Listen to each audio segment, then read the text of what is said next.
Bien, entonces estamos hablando de los fundamentos del modelo de reincidencia. ¿Por qué empezamos de esto? Empezamos de aquí porque justamente el FARIC no es un instrumento aislado, no es alguien a quien se le ha ocurrido. Como ya ustedes ya conocen, ¿no? Los instrumentos de valoración de riesgo son la herramienta, ¿no? Que se deriva a partir del paradigma de riesgo, a partir del modelo de intervención basado en factores de riesgo sobre aquellas personas que han cometido delitos. ¿De acuerdo? Bien, entonces vamos a ir avanzando y sabemos todos, que el modelo de riesgo, necesidad y responsabilidad es el modelo que nos guía. Recuerden, no es el único modelo.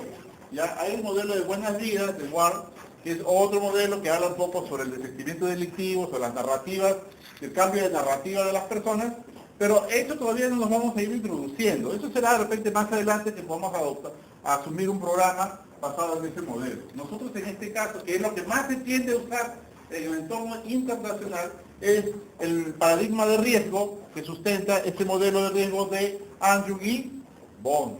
¿De acuerdo? Eso ya lo sabe, ya lo hemos repetido ya.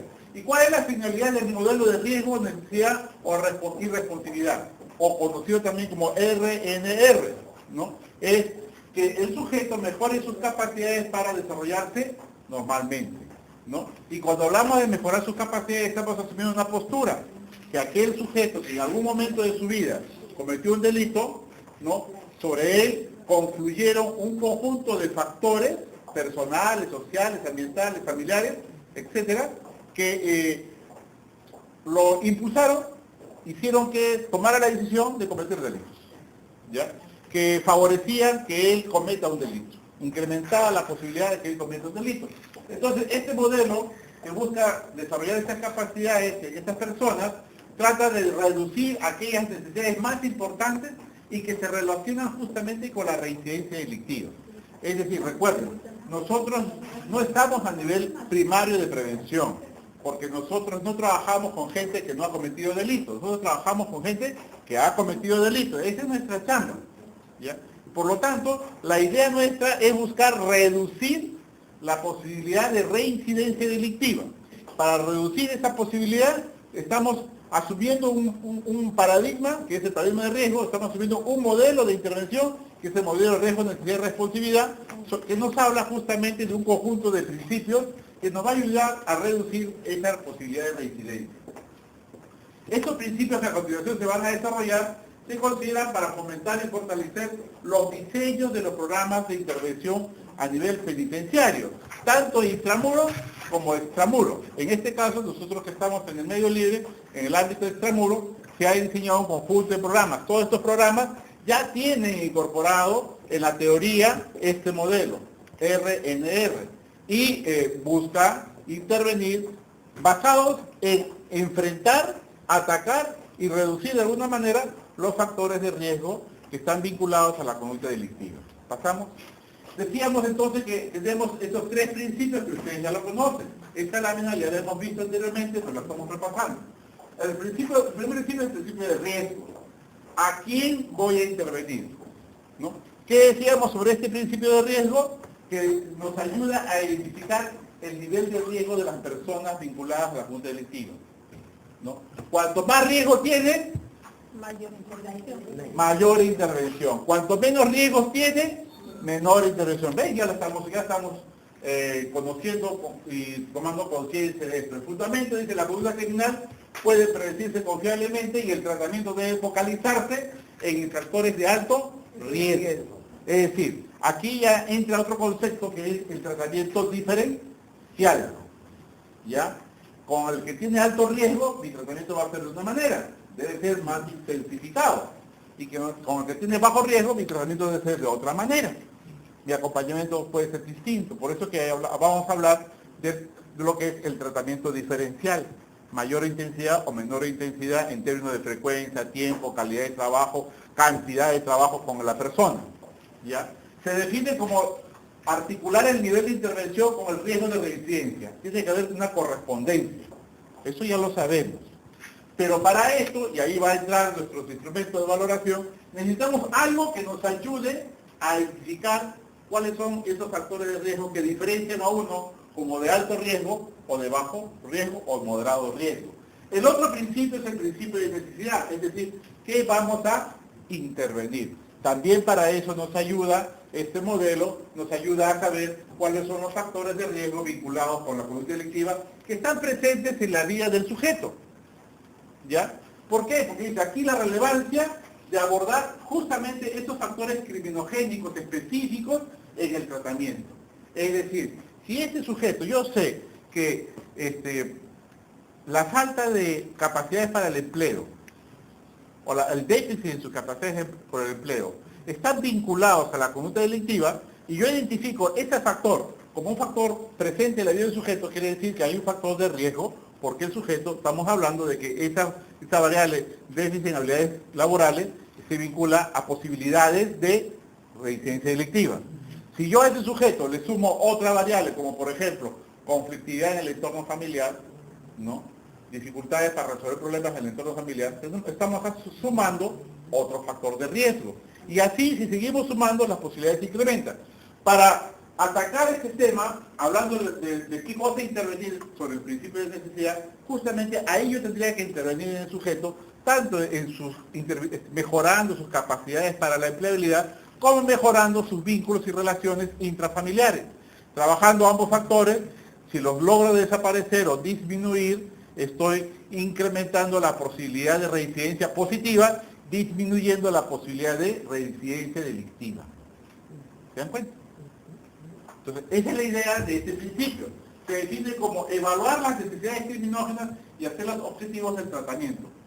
Ya, eso que yo encuentro va a ser mi objetivo del tratamiento, ¿no? Y me va a permitir atacarlos, y entonces yo, como decíamos hace un momento, la evaluación anual, ¿no? Ahí va a reflejarse de su trabajo. Donde yo voy a decir que estas necesidades criminogénicas han sido trabajadas y ya no están presentes en el sujeto o están muy disminuidas, y por lo tanto el riesgo de reincidencia es menor. Las probabilidades han bajado. Para eso, este principio nos guía en esos términos. ¿Qué intervengo? No intervengo cualquier cosa, no intervengo lo que me parece, intervengo lo que está vinculado directamente. Por ejemplo, ¿qué decimos? Aunque suene cruel, que el sujeto tiene un problema de salud, es diabético, ¿no? Entonces no tiene recursos. Claro, de repente yo digo, como trabajador social, yo digo, bueno, vamos a atenderlo, vamos a trabajar con él, vamos a ayudarlo. Correcto, lo podemos ayudar. Pero la pregunta es, ¿esta problemática es criminogénica? No. ¿Está vinculada a la posibilidad de que reincida? No. No. ¿Que lo podemos trabajar? Podemos ayudarlo, y esto es asistencial. Pero tenemos que tener claro que esto, trabajándolo, no va a disminuir su posibilidad de reincidencia delictiva.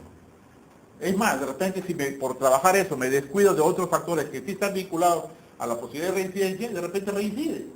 ¿No? Le dice, mira, diabético y encima reincidiendo. Uno lo ayuda y malagradecido, mira cómo vuelve a reincidir.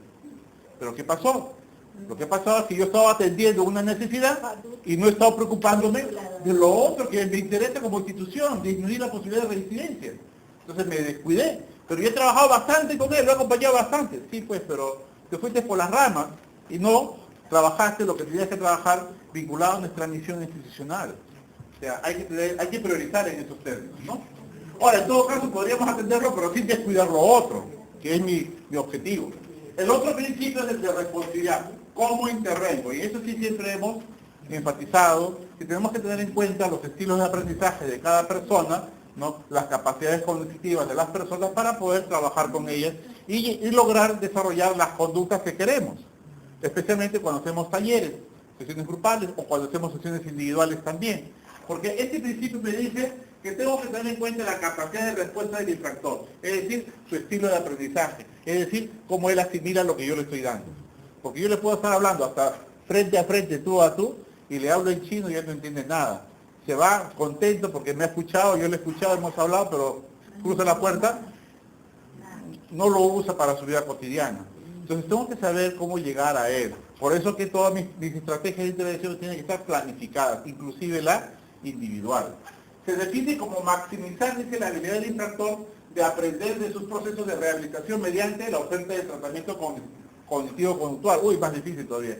Hay que tener mucho cuidado, Yo uso el modelo cognitivo conductual, pero tú tienes que traducir al lenguaje del pueblo, ¿no? No solamente el lenguaje, tienes que traducir las técnicas y estrategias, conociéndolas bien, para que puedas traducírselas y dársela, y que el sujeto puede usarla en su beneficio.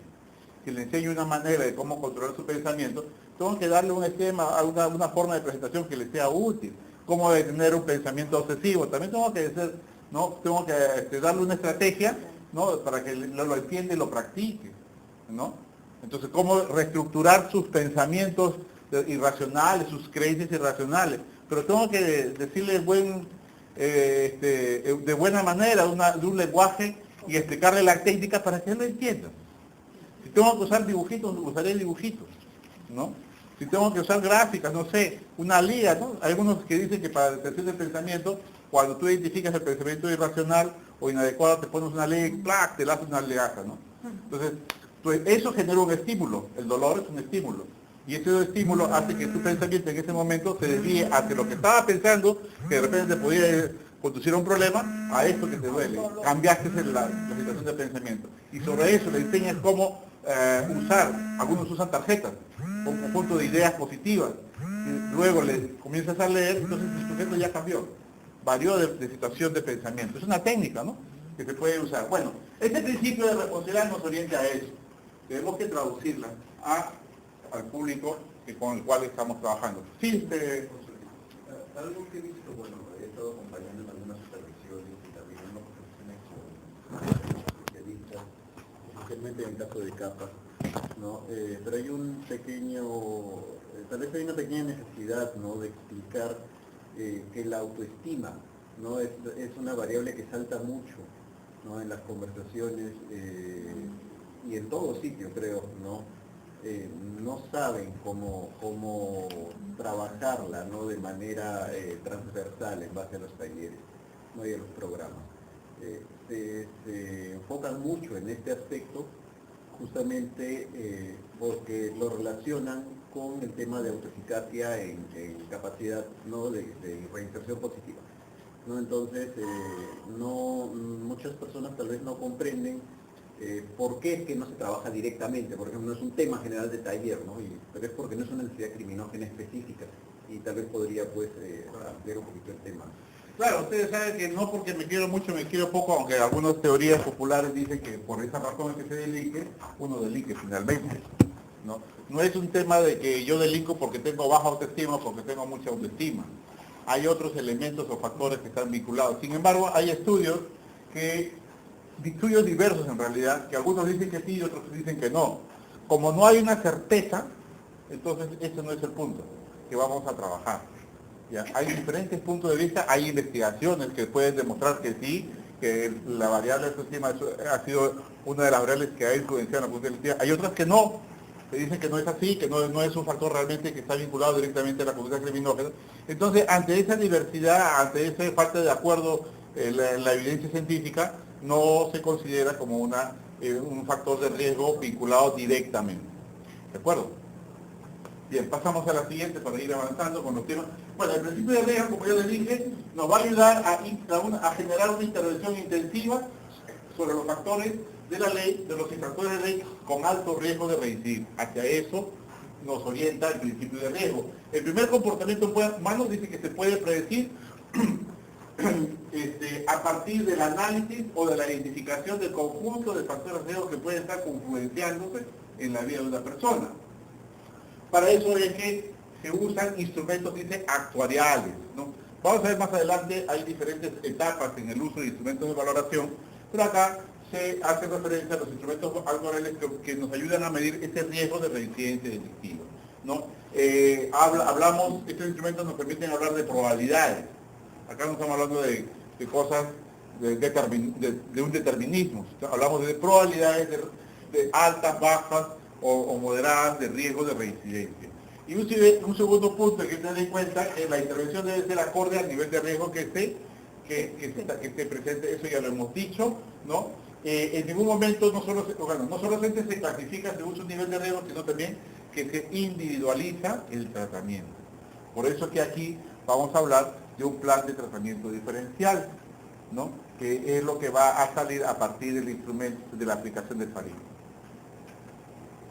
El principio de necesidad básicamente nos dice que hay que enfocar nuestro trabajo, todo nuestro esfuerzo, toda la intervención, todo el tratamiento sobre aquellas necesidades criminogénicas del individuo, las que están presentes en la vida del sujeto, ¿no? Y hay algunas que tienen una relación directa con la historia delictiva del sujeto y otras que están vinculadas a situaciones de riesgo que pueden derivar en la comisión de nuevos delitos. Entonces hay que ir identificando, diferenciando y hay que ir planificando sobre estas situaciones.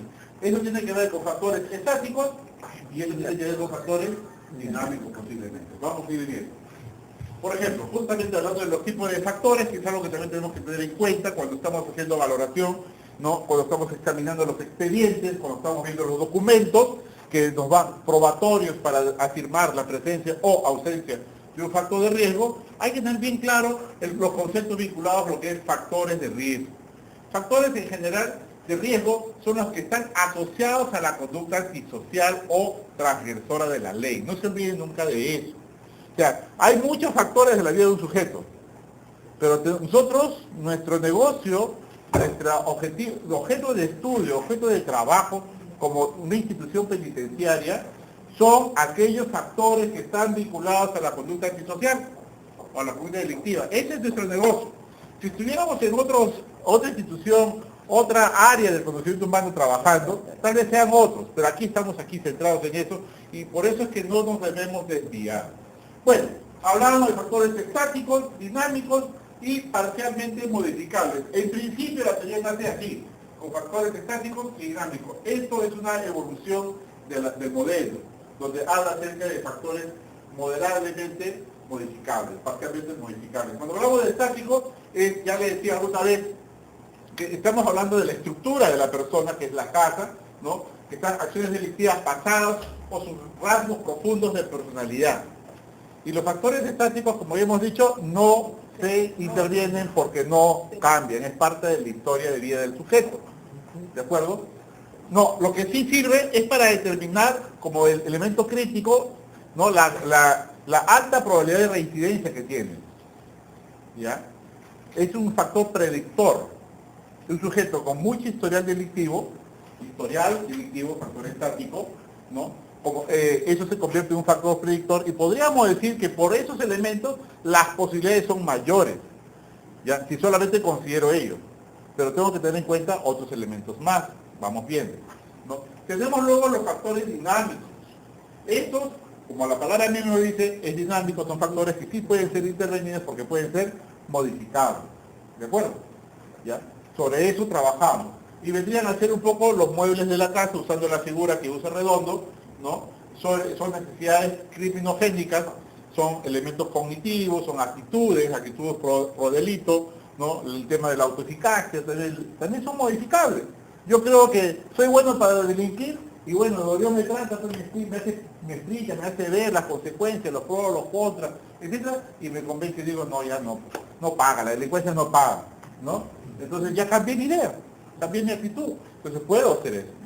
Pero si yo le digo, ¿sabes qué, Darío? Yo tengo pues desde chiquito, yo estaba en Maranguita, he entrado, he salido, me he fugado, ¿no? He estado ahí en Guriganche, en Castellano, estaba en el Cordón, ¿no? ¿Tú qué dices? No, yo quiero dejar la delincuencia, ¿me crees? ¿No? Y tengo 60 años, ¿no? De repente por eso sí, recuerden que la edad, aunque es un factor estático, pero también puede hacer que baje la posibilidad de reincidencia, porque estoy viejo, yo quiero aceptarlo, ¿no? Como le dicen a los que ya se quieren cortar las manos por la edad, ¿no?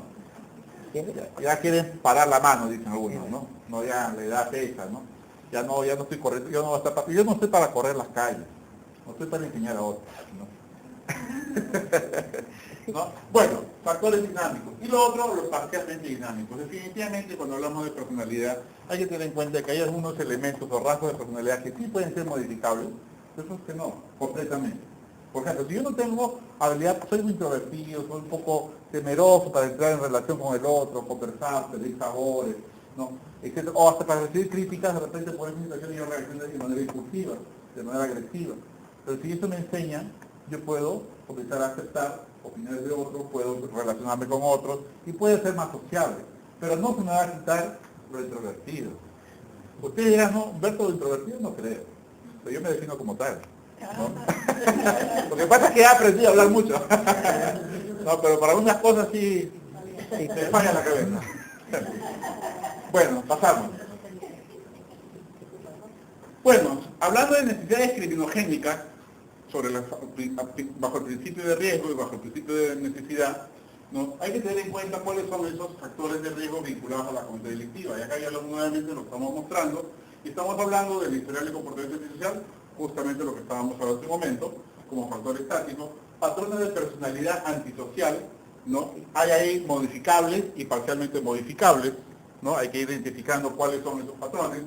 Hay actitudes codelictivas que son más condiciones, creencias que son modificables, ¿no? Hay soporte social para el crimen, pares sociales que te motivan a seguir delinquiendo, que te dicen que tú eres bueno, que te tocan la puerta, oye, tú que eres de Cerro Largo, tú eres una buena batería, vente, júntate con nosotros, ¿no? Este tipo de factores también se puede manejar, ¿no? El abuso de sustancias es parcial porque es complicado el tema del consumo, pero si vamos sumando, eso incrementa la posibilidad, y si vamos restando, incrementa más bien la posibilidad de no reincidencia, ¿ya? Luego tenemos relaciones familiares y de pareja, igual, ahí son situaciones que pueden para un lado o para otro lado, depende del tipo de familia, ¿no? Que te impulsa hacia lo positivo o te impulsa hacia lo negativo, ¿no? Que puede favorecer la presencia de conducta delictiva, es decir, te acepta algo que sabe que es robado y no te critica, te está orientando hacia la conducta de robo, ¿no? El otro más bien te orienta hacia la superación, hacia el éxito personal, en el marco de una convivencia pacífica, más bien es lo contrario, ¿no? ¿Ya? El tema de escuela y el trabajo, si hablamos a nivel educativo, podríamos decir que es un factor estático, porque, bueno, dejaste después de estudiar en primaria, no seguiste la secundaria, ahora ya tienes 30 años, apenas sabes leer y escribir. Podría superarse, pero aún así, logrando aprender y escribir a los 30, 40 años, siempre hay limitaciones. Recuerda que tienes una desventaja de 40 años, de 30 años, no se use el caso. Siempre hay limitaciones. Obviamente las habilidades para el trabajo igualmente. Un chico que pasó la secundaria, la época escolar y no logró terminarla, ¿no? Hay chicos que ingresan a los 18, 19 años al penal. ¿Qué experiencia laboral tienen? Ninguna. Se dedicaron toda su vida a robar. Nunca tuvieron esa experiencia laboral. Cuando egresan y lo metes a un trabajo, está que no sabe qué hacer porque le ponen horario, tengo que marcar horario, entrada, salida, que me dan 10 soles, 20 soles por día. No, yo un día ganaba 200, 500 soles. Sí, pero robando, ¿no? Entonces, es complicado, ¿no? Pero es un factor, obviamente es un factor de riesgo, y el otro, actividades recreativas prosociales o de tiempo libre también, gente que su tiempo libre era full vaso, ¿no? Full vito y full vaso, ¿no? O para otras cosas, ¿no? Entonces, ese constituye un factor de riesgo, pero si yo le enseño, le muestro modelos diferentes de recreación positivos, es distinto. Por eso se llaman necesidades criminogénicas. Pasamos a la siguiente. Estas son las no criminogénicas, las que no están vinculadas fuertemente al tema de conducta promover conducta social, que son la pobreza del sentimiento de autoestima, de lo que estaba hablando nuestro amigo aquí, el tema de conductas psiquiátricas como la esquizofrenia, el bipolar, la depresión mayor, la ansiedad, la discapacidad o salud física. No, estos están vinculados a otras situaciones de riesgo, no necesariamente están vinculados a promover conducta antisocial, ¿no? Por eso es importante focalizar nuestra intervención sobre aspectos que sí impactan en la posibilidad de reducir la reincidencia delictiva, y hay que evitar enfocar nuestra intervención hacia aspectos que no impactan sobre el comportamiento infractor. No lo digo yo, lo dice la evidencia, podemos leer muchas cosas que están vinculadas a este tema. Otra cosa que hay que tener en cuenta es que los factores de riesgo tienen un efecto acumulativo en el tiempo. ¿Y aquí significa eso? Que de factores individuales, familiares, educativos, grupales y factores sociales protectores, eso te va a fortalecer en tu conducta prosocial. Pero si eso, hablamos más bien de factores individuales, criminogénicos o de conducta antisocial, familiares, educacionales, grupales, prosociales, que más se orientan a situaciones, a ir incrementando situaciones, conductas inadecuadas o antisociales, más bien te orienta hacia que incrementa la posibilidad de una conducta delictiva, ¿no? Hay que tener en cuenta eso, que tiene un efecto acumulativo en el tiempo. Bueno, hablando del principio de responsabilidad, que es el tercer principio, como decíamos, nos orienta a promover el tratamiento en un estilo y forma que responda a los estilos y a las habilidades de aprendizaje del infractor, de la persona que ha cometido delitos. Recuerden que el liberado, cuando egresa en la línea de tiempo de su vida, aquí cometió el delito.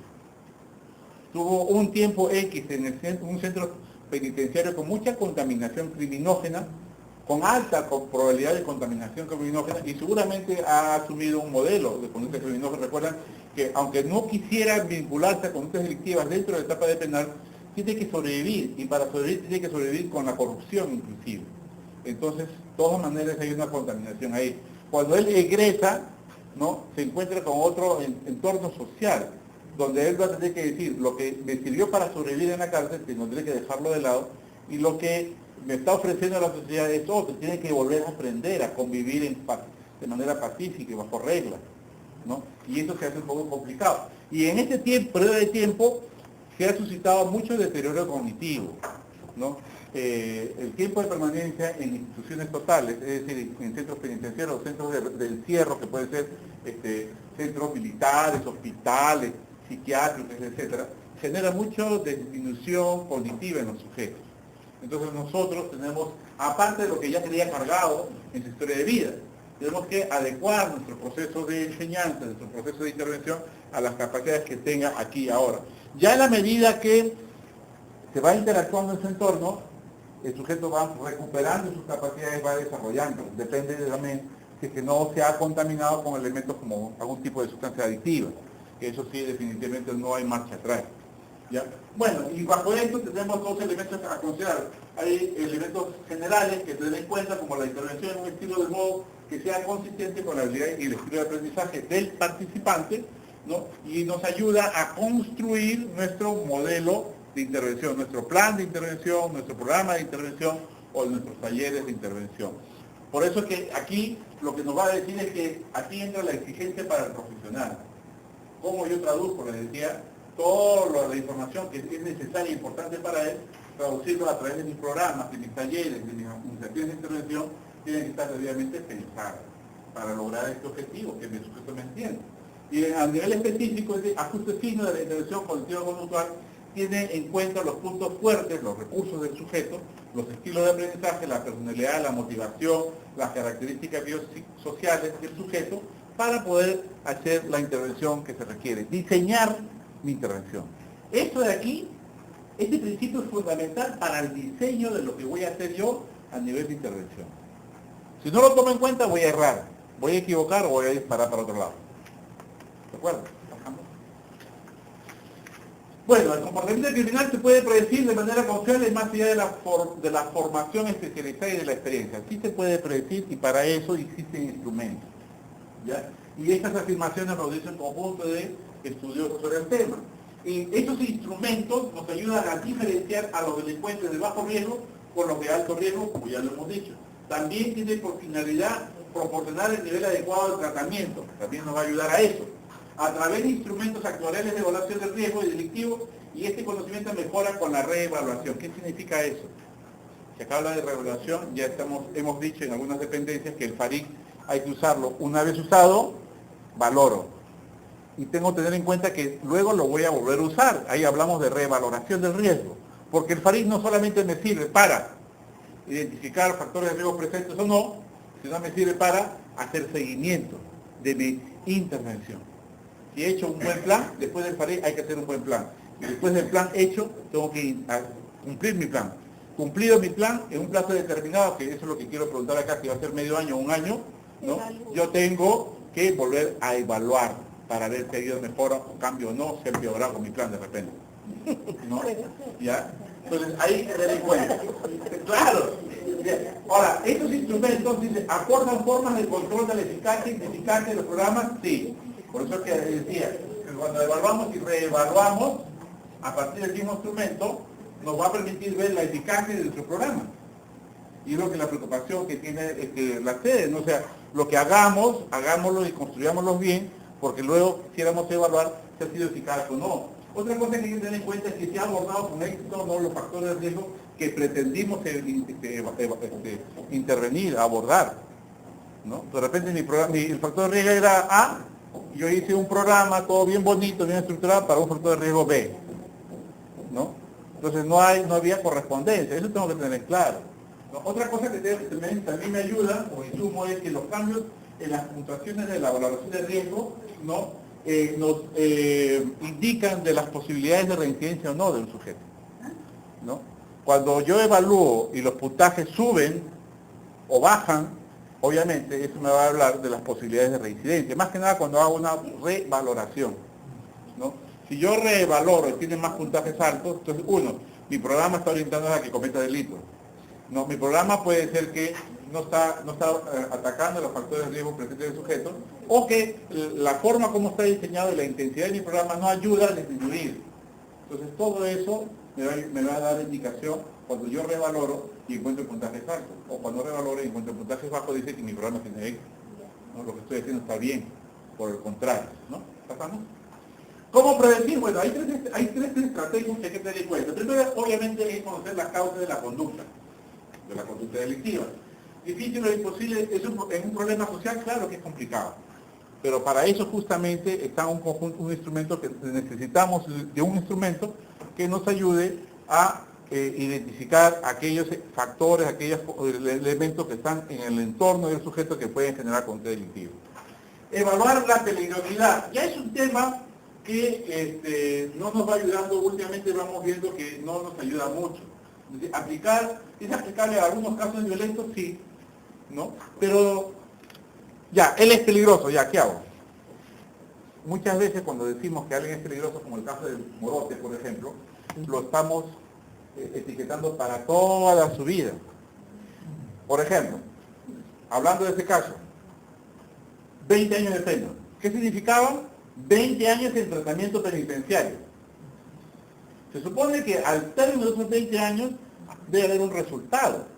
Como él ya cumple la pena, debería tener mejores condiciones para socializar, ¿ya? Pero los medios y por el tema mediático nadie nos puede ayudar a visualizar si de repente el sujeto ya ha mejorado. Cuando le decimos, este es peligroso para toda su vida. Por eso que todo el mundo quiere cadena perpetua. No le da chance de nada, ¿no? Y lo dice porque, bueno, mira, ha matado 70.000 personas, no sé cuántas mil personas, un genocidio. O sea, ya hay una mezcla de otros elementos políticos, pero si yo visualizo, ¿no? Al trabajar bajo este criterio de peligrosidad, lo que hace simplemente es estigmatizar a una persona y quitarle la posibilidad de evolucionar, de mejorar, ¿no? Y aparte que a nivel de estrategia no me ayuda, o sea, ¿qué estrategia uso? Con un peligroso y uno menos peligroso, ¿no? La del candado, o sea, lo meto a la nevera allá arriba, hacia Palca, ¿no? Esas son las estrategias, ¿no? El que es peligroso lo meto a San Anguillo, hacia Palca, no sé dónde, ahí van los peligrosos. Ese es el tratamiento para el peligroso, ¿no? A Cochamarca, ¿no? Y no tanto que no quiere el tratamiento, no, porque ya tiene, como es de banda, es una banda peligrosa y peor si es terrorismo, pues mandémoslo ahí, ¿no? Porque para los peligrosos es lo único que queda, ¿no? Pero esto no nos ayuda a un tratamiento. Si hablamos de valoración de riesgo, hay opciones de mayor efectividad y de utilidad a la hora de diseñar mi estrategia de intervención. ¿Ya? Pasamos. Bueno, el modelo RNR requiere, ¿qué cosa? De instrumentos de valoración para evaluar el riesgo de reincidencia de la población penal en el mediano, en el medio cerrado o medio abierto. También para diferenciar a la población penal a la que se entregará un plan de tratamiento. Recuerden, cuando yo hablo de población penal, no hablo solamente de penal, por si acaso. La 1343 define población penitenciaria, intramuros, extramuros. ¿Ya? Esa etiqueta de que población penal es penal, olvídense. Ya lean el decreto legislativo 1343, la 1328 también, que hace una redefinición de qué cosa es población penitenciaria. Para diseñar y entregar un tratamiento penitenciario diferenciado, claro que sí, ¿no? Si hablamos de factores de riesgo diferentes, ¿no? O de niveles de riesgo diferentes, entonces obviamente hay que hacer una diferenciación de eso. ¿Pasamos? Bueno, ahora hagamos una introducción en todo caso a nuestro instrumento de evaluación de riesgo que denominamos PARI, que es una propuesta de la Dirección de Medio Riesgo. ¿De acuerdo? O sea, con todo lo anterior, lo que estoy diciendo es que necesitamos una herramienta que nos ayude a identificar factores de riesgo. Si queremos asumir este modelo de RNR, este modelo me obliga a tener una herramienta que me ayude a identificar esos factores de riesgo, que es la parte crítica. Si yo no lo logro identificar, entonces luego no voy a lograr elaborar un buen plan. Y si no hago buen plan, entonces estamos perdiendo tiempo, ¿no? Ellos y nosotros. ¿Pasamos? Bueno, primero, la evaluación del riesgo. Como les dije, hay todo un tema histórico que va desde el año 1950, con la primera generación, usando lo que se conocía en ese entonces como juicio clínico, ¿no? Entre las técnicas, diversas técnicas de evaluación, ¿no? El juicio clínico del profesional tratante que definía con alta la deficiencia definitivamente la baja, super baja, 50-50. Yo te decía, él va a superar el problema, y él decía, él también va a superar, él no va a superar el problema. No podíamos decir a ciencia cierta, de repente los resultados eran al revés. Eso genera el juicio clínico, es mucho mi apreciación subjetiva, ¿no? Yo dije que él iba a lograr y no lo logra. Yo dije que él no lo iba a lograr y sí lo logra. Eso es lo que podía ocurrir cuando hacíamos ese tipo de evaluación, ¿no? A la hora del tratamiento. Por eso es que en algún momento, en esta primera generación de instrumentos de evaluación, llega un momento en el año 1970 que dicen que el tratamiento no funciona. Así, no funciona. Por eso hay que agarrarlos, encerrarlos, meterlos presos y botar la llave. Llegó un momento, en una época en Estados Unidos que dijeron, no, el tratamiento no funciona, no sirve. Tratamiento para delincuentes me refiero. No sirve, entonces ahí comenzaron a aplicar otro tipo de métodos, ¿no? Las mazmorras, etcétera, ¿no? Bueno, luego tenemos una segunda generación de instrumentos. Ya después de esa crisis del año 1970, pues todo el mundo comienza a cuestionarse y comienzan a ver pues que los datos por los cuales se había determinado que los tratamientos no funcionaban no habían sido adecuadamente evaluados, no habían sido evaluados por una metodología que realmente se podía valorar eso. Y comenzaron a ver que sí había programas que sí daban resultados. Entonces, aquí se identifica, surgen los primeros instrumentos actuariales, ¿no? De ponderación estadística basada en la evidencia también, pero sobre factores estáticos, ¿ya? Su nivel de deficiencia, bueno, ¿cuál era la deficiencia ahí? Que no es útil para la intervención ya que los factores no son modificables. Recuerden que factores estáticos no es modificable. Pero por lo menos decía algo, ¿ya? Pero eso todavía no ayudaba mucho a lograr el éxito que se esperaba. Pero ya estábamos entrando al esquema de factores de riesgo, ¿no? Y sobre eso se estaba trabajando. Es más clínico. Este modelo fue más clínico, porque evaluaba cosas que de repente, como bien dice esa parte, no podían del todo ser intervenidas, modificables. Luego de eso pasamos a la tercera generación. Aquí ya con la influencia de Andrew y Bonta, con todo el modelo de RNR, comienzan a desarrollarse instrumentos actuariales basados justamente en evaluar factores estáticos y factores dinámicos, ¿no? Y allí, más bien lo que se procedía era a valorar la información con la evidencia, es lo que estamos pretendiendo ahora también. Un poco la limitación es que las restricciones y orientación sobre la propia toma de decisión era expuesta, ¿no? Los profesionales pueden utilizar el protocolo de forma eficaz y precisa, pero también no lo pueden hacer, que es nuestra preocupación, ¿no? Esa es una de las limitaciones que puede haber. Si el profesional no está preparado para valorar una información como una evidencia válida, entonces la decisión sobre de la presencia o ausencia de un factor comienza a ser débil. Y ese es un riesgo. Entonces, lo que dice como aprendizaje es que tenemos que prepararnos bien, tenemos que tener la fortaleza de saber identificar qué instrumento tiene valor como evidencia y qué instrumentos no. Por eso le decíamos, por ejemplo, si es estático, si yo voy a evaluar, por ejemplo, el tema de conflicto familiar, problemática de pareja, y tengo un informe social de hace 5 años, y lo uso como para decir que si hay este problema, estoy cometiendo un error, porque eso es hace 5 años y ya vendría a ser parte de su historia de vida. No es para poder evaluar en el aquí y ahora como factor de riesgo dinámico en el presente. De repente, con ese conflicto se separaron y ahora tienen una nueva familia. Y le va muy bien, le va excelente. Entonces no podría yo puntuar aquí y ahora como un factor de riesgo la dinámica familiar. Bueno, tenemos la cuarta generación, que son instrumentos que no solamente tratan de identificar factores estáticos dinámicos, ¿no? O moderadamente dinámicos en la vida del sujeto que pueden estar vinculados a la conducta delictiva, sino que además lo que buscan es plantear una forma o un estilo de gestionar ese riesgo.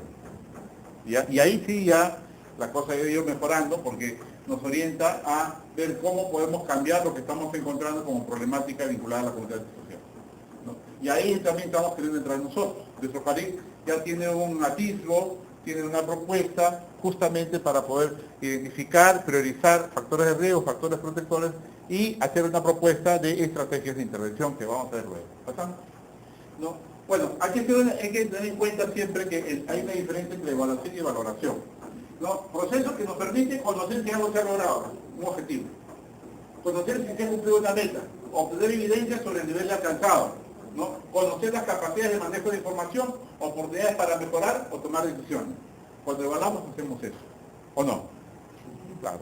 Pero cuando valoramos, analizamos y validamos una información primero, ¿no? Predecimos la probabilidad de aparición de una conducta violenta. Vamos a predecir, tener esa posibilidad en la medida que haya un conjunto de factores de riesgo. Individualizamos la intervención, su adaptación a las circunstancias y características urgentes de cada persona. Es decir, cuando valoramos podemos construir un plan de tratamiento diferencial individualizado para el sujeto. ¿Cuáles son las principales razones por las cuales hay que valorar el riesgo? Primero, por un tema de predicción. ¿Ya? Hay instrumentos de evaluación de riesgo que te pueden decir con mucha antelación la posibilidad de reincidencia de un sujeto, ¿no? Se puede predecir, ¿no? Violencia inmediata, ¿no? Por eso, a partir de eso, por ejemplo, en España los juzgados toman medidas preventivas, como la posibilidad de riesgo de violencia inmediata sobre su pareja, de acuerdo al estudio hecho, es tal, entonces medida de restricción, no puede acercarse a tantos metros, tantos kilómetros, etc., ¿no? Porque si no se interviene así, puede hasta matarlo. La otra razón es el tema de la gestión, es decir, identificar estrategias de intervención para reducir la probabilidad de reincidencia de la violencia. Cuando hablamos de probabilidad de violencia, incluya delito, ¿ya? Porque el delito es una forma de violencia. ¿Estamos? Esas son las dos razones.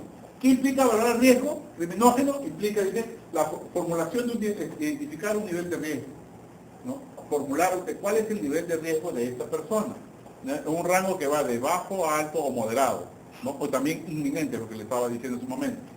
Resultado de la combinación ponderada de factores de riesgo y de factores protectores. Yo hago una combinación, es lo que vamos a ver cuando revisemos la tabla, de acuerdo a los rangos y puntajes por cada factor, y eso me va a permitir determinar los niveles de riesgo en función al cúmulo de factores protectores o al cúmulo de factores de riesgo. ¿Pasamos? Hay otros elementos más que hay que tener en cuenta, como por ejemplo estimar el riesgo de violencia es un procedimiento para predecir la probabilidad de aparición de una conducta violenta. Claro que sí. Por eso es que es importante valorar.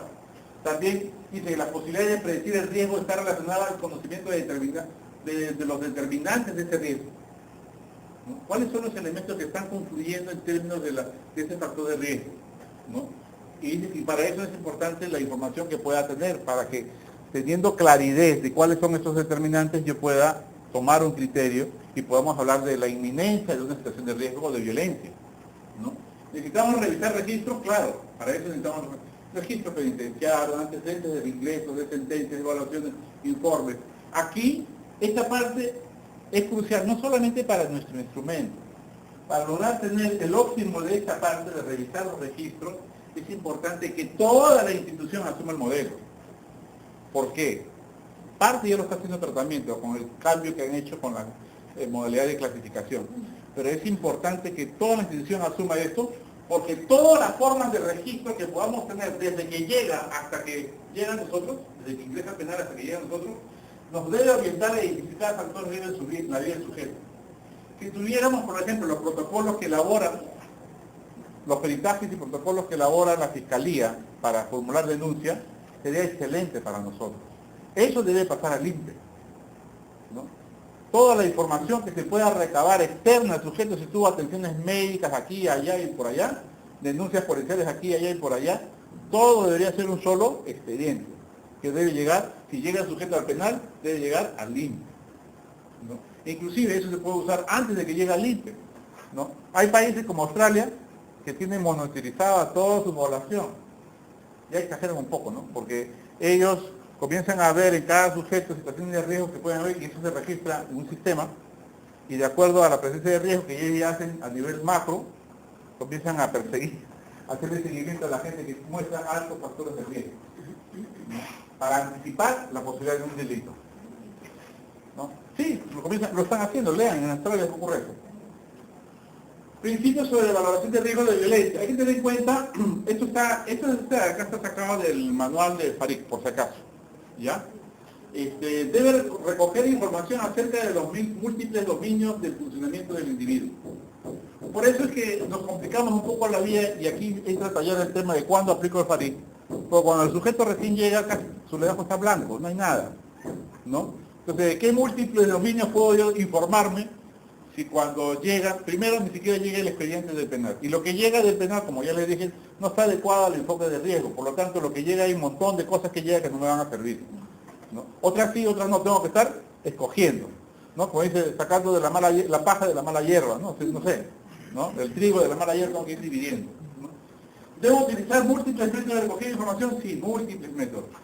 Múltiples, no quiere decir todos entrevistas, ¿no? Tengo que evaluar una evaluación psicométrica, una entrevista estructurada, una semiestructurada, tengo que recoger mapas del delito, mapas, zonas de riesgo, planes de seguridad ciudadana, informes médicos, informes psiquiátricos, informes psicológicos, informes del programa. Usar antecedentes judiciales, antecedentes penales, usar diferentes fuentes, ¿no? ¿O no estamos haciendo eso? Debe evaluar explícitamente la precisión de los datos recogidos, ¿no? Que sean claros y precisos. En el penal, cuando llega dice primaria incompleta. Para beneficio dice secundaria incompleta. Y para el medio libre dice, no, yo estudié secundaria. ¿No? ¿Cuál es verdad? No lo sabemos. ¿Cuál es lo más preciso? Acceder a la base de datos del Minedu y ver hasta qué nivel estudió. Eso es lo preciso. Ni siquiera la RENIEC, porque la RENIEC hace lo mismo que nosotros. Voy a la RENIEC, voy a registrar mis datos y acá me preguntan, ¿nivel de estudio? Yo mismo veo secundaria completa. Yo mismo lo digo. ¿Sí o no? Entonces no hay confiabilidad. Hay que repetir regularmente estos procedimientos de valoración, periódicamente, ¿no? Es lo que tenemos que ver cuándo. Pasamos, otro principio es la experiencia del evaluador en evaluaciones individuales. Ahí entra a tallar nuestro profesionalismo. Ahí es el reto para nosotros. ¿Cuánta experiencia en evaluación tenemos? Y si hemos ido perdiendo oportunidad en esto, hay que recuperarla, hay que capacitarnos, ¿no? Hay que entrenarnos, ¿no? En evaluación, ¿no? En términos de todo tipo de formas de evaluación. Si de repente ya me descontinué en hacer una entrevista estructurada, o no estructurada, o semi-estructurada, tengo que ir y estudiar, revisar, ir a cursos, actualizarme, porque si no, estoy muerto, ¿no? Prácticamente convierto, para mi modo de ver, una conversación en una entrevista. Una cosa es conversar y otra cosa es entrevistar, ¿no? En una entrevista tengo que levantar una información que sea más objetiva. Conocimiento de los estudios sobre violencia es importante, de conocer qué cosa es violencia. Y no solamente violencia, ¿no? Por ejemplo, hablando de la realidad familiar, ¿no? A nivel intrafamiliar, ¿qué es familia disfuncional? Nos conversábamos un momento. Si no manejamos esos conceptos, podemos calificar como disfuncional a una familia de lo que no es, ¿no? Es importante ahí. Todos los profesionales involucrados en la evaluación deben estar correctamente capacitados en el instrumento, que es lo que pretendemos hacer, ¿no? Pero para eso hay un manual, hay que leerlo, hay que estudiarlo, ¿no? Porque no puede ser que un profesional vaya y diga, bueno, acá me han pedido que evalúe uso del tiempo libre, pero ¿qué tiene que ver esto? No, yo no voy a evaluar eso, no. Bueno, pues andaré con lo que sea, pues no. O sea, si yo dudo de por qué ese factor está ahí y de su importancia y relevancia, entonces voy a distorsionar el instrumento. Tengo que tener convicción de lo que estoy haciendo y es importante que cada quien de ustedes esté correctamente capacitado. Hay que estar leyendo un poco sobre los fundamentos del instrumento. Pasamos. Otro requisito básico para evaluar es la supervisión. Puede ser administrado por personas no completamente capacitadas, es cierto, pero bajo supervisión por los profesionales que están debidamente entrenados, ¿no? Hay que entrenarnos y es una tarea constante para nosotros. En otros contextos, la responsabilidad de conducir una evaluación podría quedar dividida entre varios profesionales diferentes, sí. Recuerden que el FARIC no es un instrumento para psicólogos solamente. Ya hemos introducido la idea de que en el FARIC pueden evaluar psicólogos, trabajadores sociales, educadores, abogados, siempre y cuando esté claro, o sea, la idea del modelo de riesgo. Eso es lo importante. Si no, vamos a poner nuestro parecer. Pasamos, Fuente de información, los métodos de recogida de datos incluyen, como ya les dije, entrevistas, observación de conducta, revisión de historiales, informes personales de los casos, test psicológico también. El instrumento de evaluación de riesgo no es un test psicológico, por si acaso, eso ya le hemos planteado arriba. Estas fuentes deben incluir, aunque no exclusivamente, obviamente al mismo involucrado, a la persona, al liberado en este caso, sentenciado, a víctimas, familiares, amistades, vecinos, compañeros. Es por eso que se sugiere que cuando vaya a la visita familiar, ¿no? Trate de entrevistar a todas las personas que sean posibles de entrevistar en ese espacio, aprovechar el lugar. ¿Pasamos? Sustento de la evaluación, los evaluadores deben emitir juicios acerca de la credibilidad de las diversas fuentes de información. Es decir, esta me vale, esta no me vale, ¿no? Y tengo que sustentar por qué estoy descartando una y por qué no descarto la otra. Yo digo esto porque recuerden, en esta meta de asistencia psicológica, social y legal, hay la primera actividad operativa es evaluación individual, que ya han hablado acerca de la ficha de tratamiento inicial, ¿no? Tenemos la evaluación anual y tenemos el FARIC como otra tarea dentro de esta actividad operativa, ¿ya? Por eso es que tenemos que estar centrados. Quiere decir que ustedes no solamente están a cargo de los talleres multidisciplinarios que están en la actividad operativa número 2, sino que ustedes son los que van a tener que trabajar con la gente nueva que ingresa, que no está en programas estructurados y que va a requerir algún tipo de evaluación, sea la inicial, sea la anual, si es que no está en programas estructurados, o sea el FARIC, ¿no? Pasamos. Bueno, revisemos el FARIC. Ya, este es el cuadernillo, el nuevo cuadernillo, ¿no? El nuevo cuadernillo, está nuestro amigo que nos va a explicar, ¿no? Solamente vamos a revisar las instrucciones, ¿ya?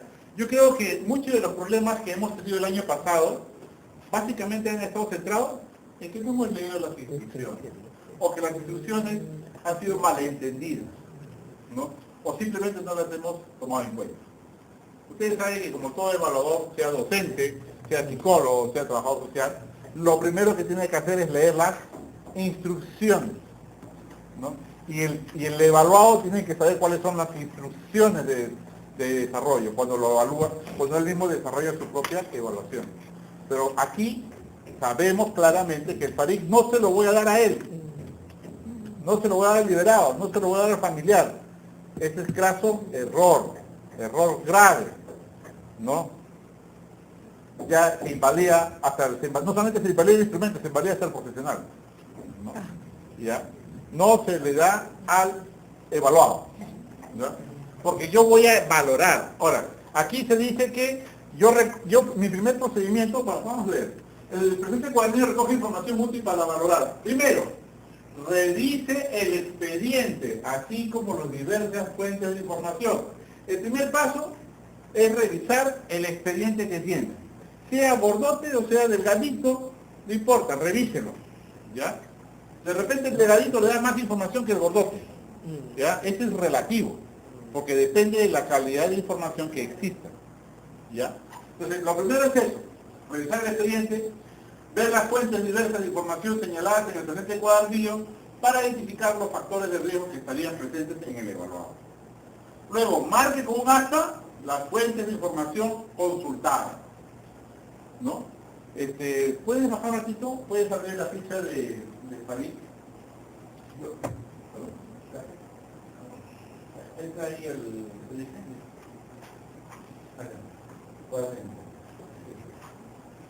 ya, ahí está. Por ejemplo, acá me está diciendo que ya revisé el expediente, pero también háblalo y bájalo un poco, bájalo un poco más. Ahí más. Y me dice, no, sube un poquito.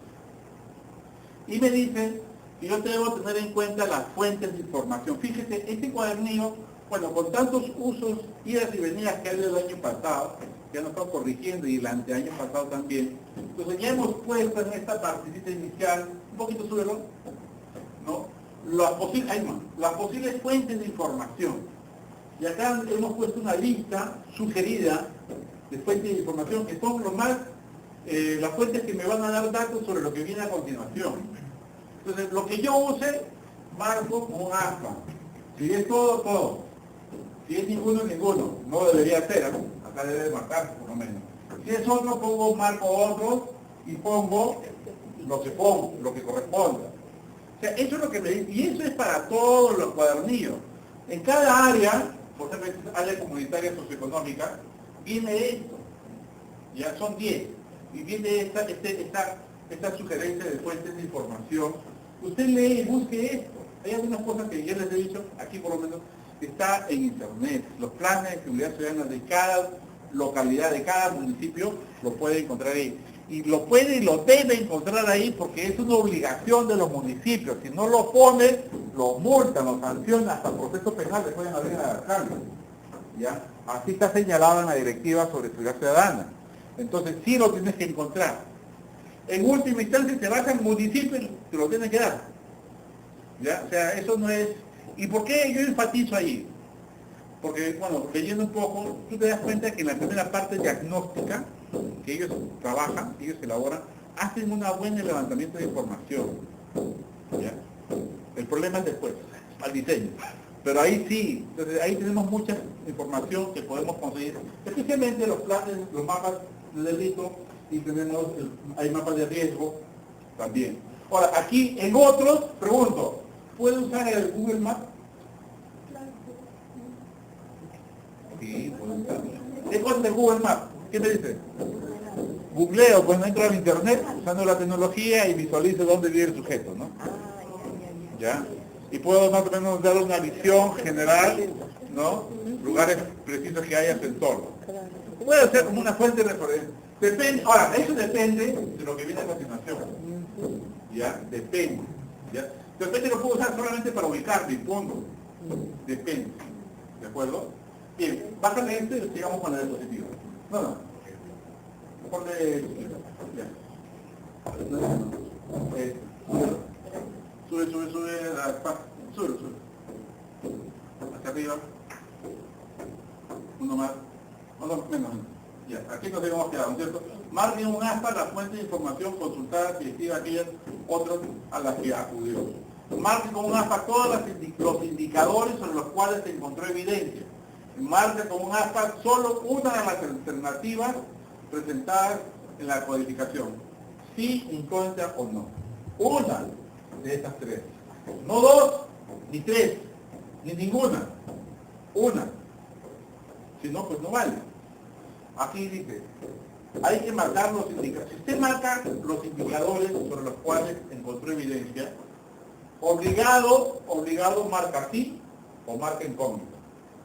Si usted marca algún indicador sobre los cuales encontró evidencia, obligado sí o no. Pasamos a bájalo. No, bueno, ahí no me dejo. Bájalo un ratito y vemos el cuadernillo. Acá. Y aquí, ahí no me dejo. Si yo marco cualquiera de estos dos, porque si vivienda es satisfactoria a nivel comunitario, ¿ya? Y acá dice, miembros de la comunidad viven en condiciones precarias o hacinamiento, o tienen acceso a los servicios básicos de manera informal o suficiente. Si yo marco cualquiera de estos dos, obligado, marco sí o marco no, ¿verdad? ¿Verdad o no? Ah, ya ves, no me estás entendiendo. Si yo marco cualquiera de estos dos, los dos, o uno de los dos, cualquiera, marco sí y marco no. No, sí. Marco sí y marco incógnita. No. Ah, no están atentos. Puedo marcar sí y puedo marcar incógnita, uno de los dos. No, uno de los dos. Ya, uno de los dos. Cuando marco sí, quiere decir que tengo la certeza y sustento o no. Claro. Ya. Cuando marco no, pero cuando marco incógnita, solamente este, porque se marca uno de los tres, ya marco acá, perdón. Y quiere decir que he marcado uno de estos dos, ¿cierto? ¿He marcado los dos? Uno de los dos. ¿Y si marco los dos? Ah, mire. Vamos por partes, despacito nomás. Si marco los dos, definitivamente voy a marcar un sí. Y voy a sustentar. Si marco uno de los dos, uno u otro, podría marcar un incógnito. Pero también podría marcar un sí, pero podría marcar un incógnito, porque hay dudas. Claro. Y entonces sustenta o no. Sí. ¿Perdón? si marco ambos, Ya. no está igual, es muy redondeada la idea, no está muy claro, no puedo marcar No, es que incógnita, están marcando los dos, ¿ya? quiere decir que ya tienes más certeza. Y tienes que marcar sí. De que tú no puedes marcar los dos y decir no estoy en duda todavía. Entonces marca uno, no más. Si no marco ninguno, marco no. ¿Sustento? ¿Qué tipo no? Siempre se sustenta. Aquí marque sí, marque incógnita o marco no, siempre explico, desarrollo una narrativa, redacto, pongo lo que corresponda para explicar por qué puse sí, por qué puse incógnita, por qué puse no. Escribo algo para explicarlo. Y si pongo, sí está presente, ¿vale o no vale? No explica nada, ahí solamente estoy señalando algo. No puede ser que yo explique con una línea, con 3 palabras, con una frase. ¿No? Tengo que hacer una redacción coherente, una narrativa, que me permita justificar lo que estoy poniendo allí. ¿De acuerdo? ¿Y mencionar las fuentes también? Recuerda que lo puse arriba. Si quieres puedo hacer, ¿no? Puedo, pero tampoco vale. Hago acá, sí, efectivamente se encuentra esa comunidad, cuando se explica las personas, según fuente tal, y comienza a llenar todo, fuente tal, ya está lleno ya, te pidió que llenara, de puras fuentes. Eso no vale, porque igualito me estás poniendo solamente una línea poco explícita del sustento. ¿Ya? Perdón, si marco incógnita, a pesar de haber excluido esas fuentes, todavía estoy con incógnita de que no es suficiente, ¿qué haces? ¿Se espera o se...? No, pero acá igual sustento. Lo que pasa es que ya tengo todo el tiempo y ya he trabajado hace 2 meses de repente, ya lo terminé todo y me quedó las incógnitas y no tengo más fuente de acceso, entonces se quedará así. Pero si en el tiempo que tengo, 2 meses de repente, logro convencerme buscando otra fuente, lo cambiaré. Pero si no puedo, quedará así. Entonces cuando estamos con incógnita, voy a trabajar con lápiz nada más. Sí. Ahora, es un dato importante, no dice en el descriptivo, pero no es recomendable que todo sea incógnito.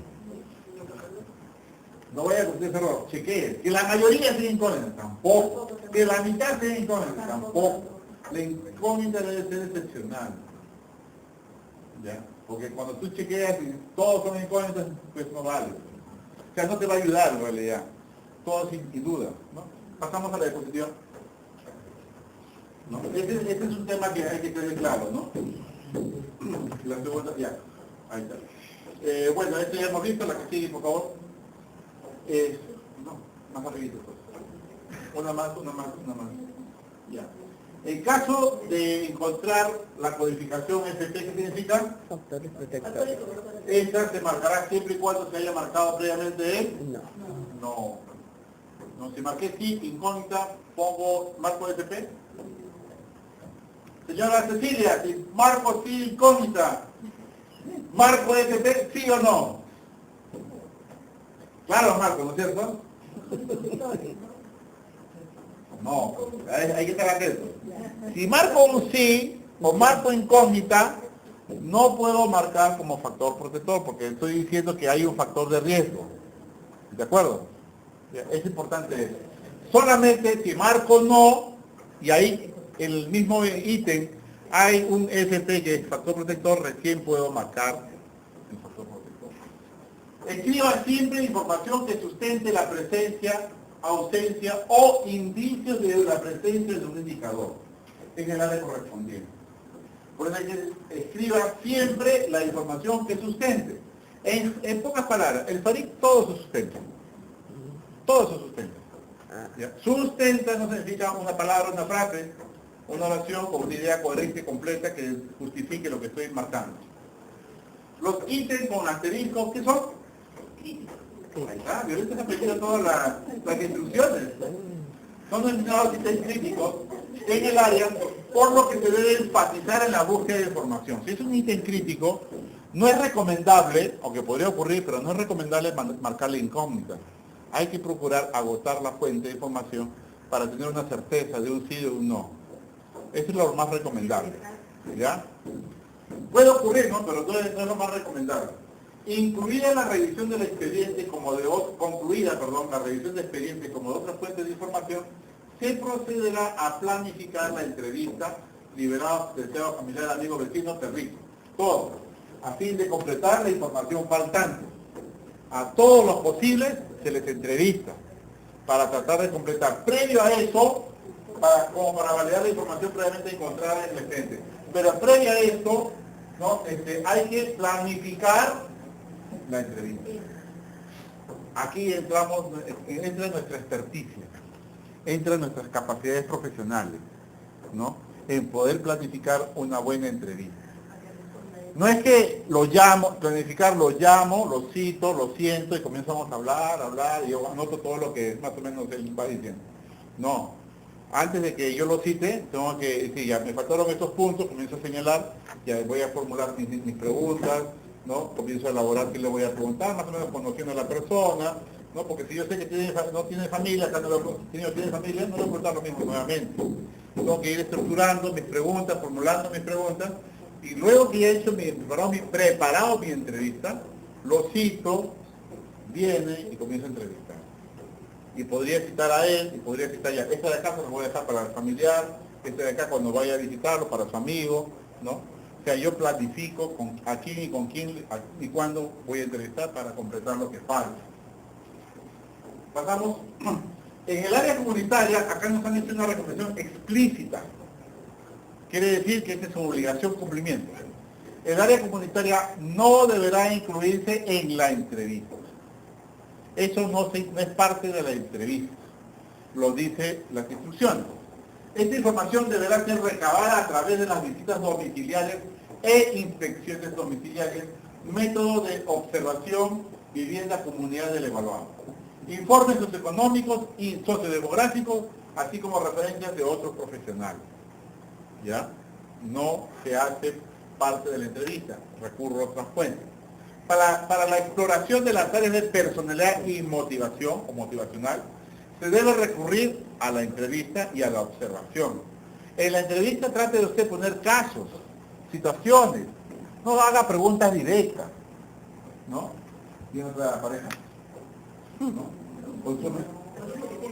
¿Has cometido delito? ¿Cuándo? No hago eso. No hago eso, ¿no? Puedo plantear situaciones.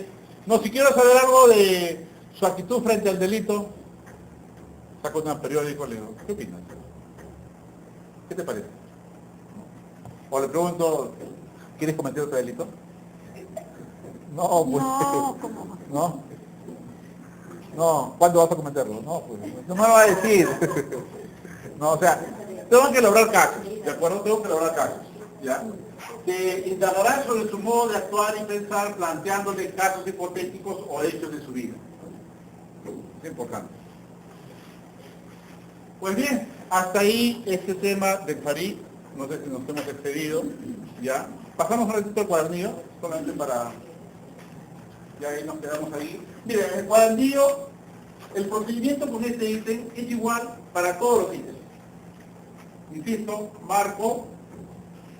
Si marco todo, si marco todo, pongo sí. Si marco algunos, pongo incógnita. Si no marco ninguno, en todos los casos, sustento. ¿De acuerdo? ¿Bajamos? Bajamos, vamos. Baja un poco más. Para llegar a la familia. Baja. Acá. Por ejemplo, en área de compañía, igual, tiene fuente de información y me dice autorreporte, reporte familiar, reporte de pareja, reporte de vecinos, comunidad, reporte de visitas domiciliares, otros. ¿De acuerdo? Entonces, eso es una fuente y me sirve para hacer el mismo análisis. Al final, van a hacer el último, ¿no? Al final, recuerden, esta parte tiene que firmarla, suscribirla a los responsables involucrados en la evaluación. Y al final pongo los nombres de las personas que han sido entrevistadas. Está al final su parentesco, ¿ya? Para que dice nombre y parentesco, en todo caso los dos, porque es importante que unen las fuentes a través de recogidas como entrevista, ¿ya? Y lo suscriben los profesionales que han participado en esta valoración, no las personas o profesionales que han ayudado a traer la información. El que trae la información, él no está valorando, está proporcionando información. Un inspector le trae información, Una trabajadora social que no es parte del equipo evaluador me trae la información. Un psicólogo que no es parte del equipo evaluador, pero que aplica una prueba, me trae información, pero no es parte del equipo evaluador, no está valorando. Él está proporcionando un dato. Un abogado que me trae un antecedente, un registro, etcétera, me trae información, pero ellos no son parte del equipo evaluador. Por si acaso, hay que tener en cuenta. Y pasamos al otro archivo. ¿Qué repetir, por favor? Hay un archivo con la ficha de calificación. Ahí nomás se dice ficha, acá, ficha de valoración. Bien. Ahí tenemos la ficha, tenemos datos generales de la persona, alguna observación relevante, bajamos, acá señalamos las fuentes diversas, ¿no? Y podemos, al final ponemos etcétera, porque nos va a alcanzar todo. Y acá tenemos esta ficha. Ya, solamente viendo este ejemplo, esta área, acá por cada uno de los ítems hay posibles puntajes. Vamos. Como ustedes pueden ver, algunos ítems tienen un asterisco. ¿Ya? De acuerdo a la literatura, de acuerdo al marco teórico, se identificó que estos de acá, para esta área, son críticos. ¿Ya? Y se vinculan fuertemente a posibilidades de conducta delictiva. Pasamos un poquito más abajo. Por ejemplo, un poco más abajo. Ya ahí. Para compañías tenemos dos. Igual, hay puntajes, ¿no?, que se pueden marcar. Y para compañía, este de acá es crítico. Para familia igual, hay un conjunto de ítems, cada uno con su puntaje. En el caso de familia, todos funcionan como factor protector, porque tienen esta posibilidad ambivalente, ¿no? Y según se considere, se marcará y tiene este factor crítico. ¿Ya? La sumatoria de factores críticos puede incrementar la posibilidad de riesgo de reincidencia y hasta de inminencia o inmediatez de la conducta violenta. ¿Ya? Esto ya aplicando la teoría. Y si yo marco no, ¿qué tengo que hacer? Marco también el factor protector. Así dice en la instrucción. ¿No es cierto? Si yo marco 2 o 1, en cualquier caso, ninguno de estos voy a marcar. Ninguno. ¿No es cierto? Claro. Bájame un poco más, por favor. Sí. Un poco más. Ya vamos a llegar al final. Ya, aquí. Un poquito más suele hasta acá. Listo. Ahora, ahí no. Con todos los puntajes marcados, yo hago una sumatoria simple. Todo. Lo que sumen. De las 3 columnas. ¿De acuerdo? Esta sumatoria, el puntaje lo voy a poner acá. La sumatoria, porque casi solamente es de la suma de un poquito bien. No se suman las áreas grises, que son los factores estáticos, porque sobre ellos no se va a intervenir. Repita, sobre eso, muy claro. Yo he entendido que hay 2 formas de sumatoria. ¿Ya? Para determinar el nivel de riesgo suman todo. ¿Ya? Y para determinar el tipo de intervención solo suma algunos, se suman 7. Ya ahorita le voy a decir cuáles. Lo que dice Lupe es cierto. O sea, hay áreas ensombrados que hay 2 formas de sumar. A este estudio le voy a explicar eso. ¿Ya? Abajo no está el nivel. Ya listo. Ahí no. Ya. Entonces yo le decía, sumo todo y acá va valoración de riesgo. Este es para ver el nivel de riesgo. Nada más. ¿Ya? Y de acuerdo a eso, hay una tablita que les voy a mostrar un momento. Ese puntaje lo miro en la tablita y acabo de poner el nivel de riesgo. Marcaré acá. Eso es lo que no entiendo, Lupita. Nivel de riesgo, acá pongo alto, medio, bajo. Esto de aquí, riesgo global, ¿a qué se refiere? Porque sería lo mismo. Ahí no entendía, porque para mí parecía lo mismo. Hemos hecho dos puntajes. Hay 3 áreas que son estáticas, por las cuales no intervenimos. Educación, teoría delictivo y el otro, no me acuerdo qué área más. Pero es que acá dice nivel de riesgo global, acá te dice riesgo global. Y lo que se señala allí, yo entendía que era lo mismo. Claro, el comunitario es económico más el educacional, que es este de acá, perdón, acá, y el historial delictivo, los 3 no entran para la sumatoria cuando yo quiero determinar el nivel de intervención, ¿no? Específico, multinivel o sin intervención. ¿Ya? Eso es lo que yo he entendido. ¿Ya? Después todos entran. ¿no? Sino que la pregunta mía es que estos dos da la impresión para mí que es lo mismo. ¿Ya? ¿De acuerdo? Yo entiendo lo que dice, con este puntaje de 7 factores solamente voy a considerar el nivel de intervención. Pero cuando yo quiero determinar en general el nivel de riesgo, si yo sumo la totalidad y lo comparo con la tabla correspondiente que lo voy a mostrar dentro de un momento, me va a dar el nivel de riesgo. Yo tendría que escribirlo acá, pero la pregunta es, ¿esto no es lo mismo que esto? Y entonces acá marco nomás, es lo mismo. Ya, porque aquí me va a dar con 7 factores, que ya lo que está mencionando que son los 7 dinámicos o moderadamente dinámicos, el puntaje total te va a permitir saber qué tipo de intervención va a tener, ¿no? Sobre el 7, pero sobre los 10 áreas me va a dar el nivel de riesgo global. En todo caso, esto es una repetición de acá, ¿no? Aquí. Porque si pongo acá alto, acá te voy a marcar. ¿Y sobre qué puntaje? Sobre el mismo. Sobre este puntaje de acá, en general. Y también pondré alto, ¿no? Ahora, la intervención, sí, eso es cierto. Hay 7, sin contar sociocomunitario, sin contar historial y sin contar nivel educativo o educación. Sin contar ese puntaje, yo lo sumo al resto y lo que me sale, voy a tabular en una tablita que les muestro y me da el nivel de riesgo. Pasamos para ver la tabla. La tabla, no, la tabla está acá en la... Más abajo, abajo. Más abajo. Más, acá. Sí. Mire, aquí por ejemplo, perdón, aquí no más queda, familia. Por ejemplo, para ver el caso de familia, ya, caso de familia, por ejemplo, el sujeto sumó 8. Ya, entonces yo me voy acá. Intervención múltiple. Veo los rangos. ¿Dónde? 8, acá. Alto. Ya, el nivel de riesgo es alto. ¿De acuerdo? Yo quiero centrarme en familia, nada más. Ya. Sube un poco. Si me voy, ahí no. Uy. Y acá. Sustancia, igual, ¿no? Y sumó 3. Busco el 3 acá. Nivel medio. Nivel de riesgo medio. Ya, no estoy hablando de eso todavía. No necesariamente. Nivel, ya. Listo, estoy hablando del nivel de riesgo. ¿Ya? Baja más. Vamos a mostrar acá. Por ejemplo, cuando yo hago la sumatoria de las 10 áreas, ¿ya? De las 10 de estas áreas, ¿ya? Máximo me va a dar 108. Háganlo. 108. Entonces, si yo sumo, por ejemplo, 23, busco Medio. nivel de riesgo global, medio. Estoy sumando las 10 áreas, todo. Completo. ¿Ya? Pero lo que le estaba diciendo, para determinar el nivel de intervención o el tipo de intervención, si va a ser específica a un área, o si va a ser multinivel varias áreas, ¿no?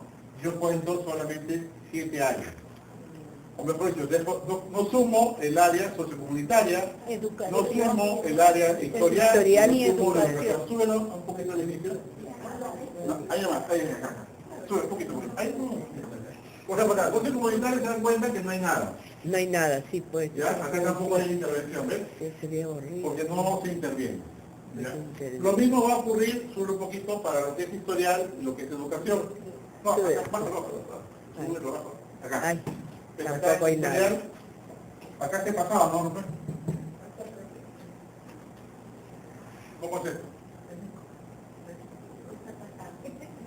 Está bien, no, sí, lo que pasa es que si no hay historial de violencia, Factor no, protector. pero lo que quiero decir es que acá no se cuenta que no hay Para intervención. intervención. Y en educación ocurre lo mismo, ¿no? Solo se califica el ítem A o ítem B, pero no hay para intervención. No se cuenta. ¿Ya? No se cuenta. Entonces tenemos historial, tenemos educación y tenemos socioeconómico, sobre los cuales no se hace la sumatoria, digamos, no se cuenta para poder identificar el puntaje de lo que si va a haber intervención específica o multinivel. ¿Ya? Listo. Ahora sí, súbelo para... Hasta ahí, sube un poco, sube. Hasta ahí un detalle con el tema de la sumatoria y los puntajes, un poco más. Así, sí, porque vamos a ver esa parte de acá. Un poco, ahí sí, no. ¿Hasta ahí alguna inquietud en el tema del uso de esta ficha de calificación? Ya. Ya, a ver. El nivel de riesgo, puntaje general la valoración. Por ejemplo, que sea que a nivel de riesgo global, ahí va a salir alta probabilidad de reincidencia. Correcto. Ahora, para fines de intervención, el mensaje ya no es un necesario, podría salir 60. Ya. Y el riesgo, ¿no? También en la sumatoria, Pero es que no sale, pues no hay una tabla para eso. sí, está... Ya, ya entiendo ya. Lo que tú querías, lo que quieres indicarte, si yo pongo acá, por ejemplo, califico solamente 7 áreas, y de acuerdo a eso me sale intervención moderada, específica, o me sale intervención multinivel, con multinivel. Y sobre esas 7 áreas, lo que creo que quieren hacer ellos, es que, o lo que se ha querido hacer, es que sobre esas 7 áreas también identificar el nivel de riesgo global.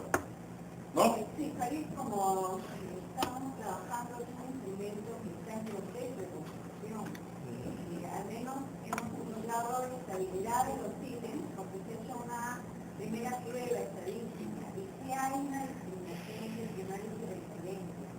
Y ahora para poder completar este trabajo necesitamos tener 500, y nos hemos quedado en 312. Este año aún no nos ha llegado ninguno, ni tampoco de Libra, tampoco nos ha llegado la aplicación. Del Callao y Manoque ya nos ha completado, está tranquilo, y el cierre Ya es una tarea pendiente. está pendiente. Bueno, que nos llegue, ya para- vamos a poder completar este total. Ya, para terminar, en todo caso, entendemos que aquí debe haber otra tabla dentro de los 7 áreas solamente que me permita saber si el riesgo global es bajo, moderado o alta, considerando solamente 7 áreas. ¿Ya? Porque el riesgo general es sobre las 10 áreas. Sumo las 10, hay una tabla que ya les mostré y de acuerdo a eso sale si alto, alto, medio, bajo. Pero cuando hago la ponderación de las 7 áreas para ver el nivel de intervención, también debe haber una tabla donde yo puedo contrastar ese puntaje para ver si el riesgo sobre esas 7 áreas es alto, medio o moderado. Bajo, perdón, bajo, moderado o alto. Ahora, ese es en cuanto al puntaje. ¿Sí, Violeta, alguna duda? Entonces, el puntaje general de valoración de riesgo es todo. Todo, los 10 áreas. Ya, y el nivel de riesgo global que se va a poner ahí, lo que no se... De acuerdo al puntaje, Sí. va a salir alto, medio, bajo. Correcto. Lo de abajo, ya, alto, medio, bajo. Sí, no, aquí son dos cosas. Este es un aspecto que es 10 áreas, todo el país. Todo les te sale Sumo, bonito. y si me sale, por ejemplo, 100, acá pongo alto, bueno, acá pongo 100 y acá pongo alto. Correcto. Listo, 10 áreas. Ahora aquí pensemos solamente en 7 áreas. ¿Ya? De las 7 áreas me sale 50, por ejemplo, me sale medio o moderado. Ya, acá voy a poner intervención específica. ¿Ya? Porque con 50 puntos me sale intervención específica. Pero también esos 50 puntos sobre estas 7 áreas significan que el riesgo global es bajo, moderado o alto, en este caso moderado de repente, De los 7, ¿no? sobre los 7. Todavía Ese mismo no puntaje me sirvió para dos cosas, para determinar si el nivel de intervención es anual, o es específico, o es multinivel. Pero también me sirve para indicar sobre estas 7 áreas si el riesgo sobre estas 7 áreas es bajo, moderado o alto. Ya, esta tablita Todavía se la no hay. pasamos luego. ¿ya? Todavía no hay. Aquí, claro, de repente para no confundir con esto, ¿no? Claro. ¿Ya? Podría ser un alcance. Bien, solamente falta ahora, ya hemos levantado información, ya, ahí está. Ya hemos levantado la información, ya hemos calificado, puntuado, con el rango de nivel de riesgo general, con el rango de intervención, etc.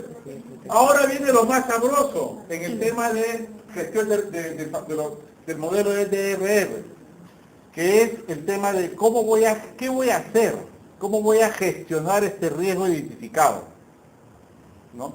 Ya sé que el sujeto es de alto riesgo, o de bajo riesgo, moderado, ya lo sé, cuáles son los factores presentes en su vida, ya sé. Y ahora lo guardo, lo archivo.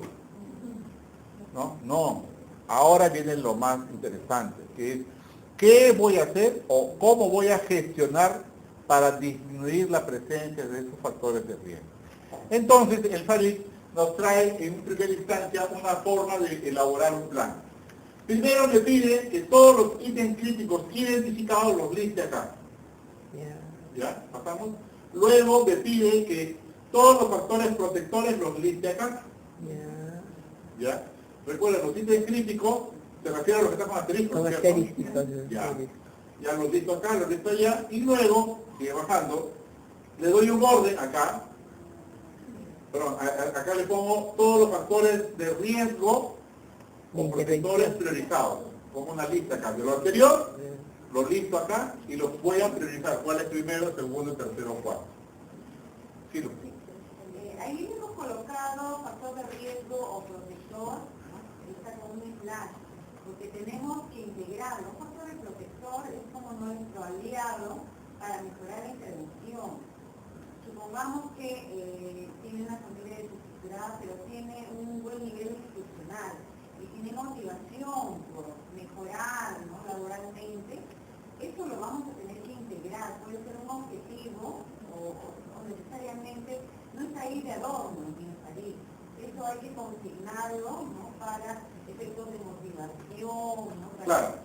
Lo que pasa es que aquí esos factores de riesgo o protectores que se van a ir colocando acá, acá hay 4, no quiere decir que me limito a 4, por si acaso. La lista puede ser más larga, ¿ya? Pero sobre la lista larga, yo voy a poner en el criterio del equipo evaluador cuál es primero, segundo, tercero y cuarto. Y todos van a servirme para diseñar estrategias de intervención. Estrategias de intervención. ¿De acuerdo? ¿Ya? Cada uno de estos ítems que yo pongo acá identificados como factores de riesgo, yo lo voy a poner al costado. ¿Qué estrategias de intervención consideramos que podría ser más interesante, más válida para lograr ayudar a esta persona en este punto? ¿Ya? Así, y dentro de eso, como dice Lupe, tengo que pensar, hilar, cohesionar el factor protector como parte de la estrategia para poder disminuir el factor de riesgo. ¿Ya? Todavía no hay una construcción de un modelo, pero yo creo que con un barril lleno podríamos hacer un ejemplo que sería interesante para todos como modelo de cómo llegar a ese nivel de elaboración de un plan de tratamiento diferencial. Me parece sería importante que lo vamos a trabajar. ¿Ya? Bien, hasta acá creo que más abajo, creo que solamente queda la fecha y lugar y firma de todo lo que han firma de todo lo que están evaluando y están proponiendo la gestión del riesgo con este plan. De los encausados. Bueno, hasta aquí. Gracias. No sé lo que quieras decir. Pero un aplauso pues ya para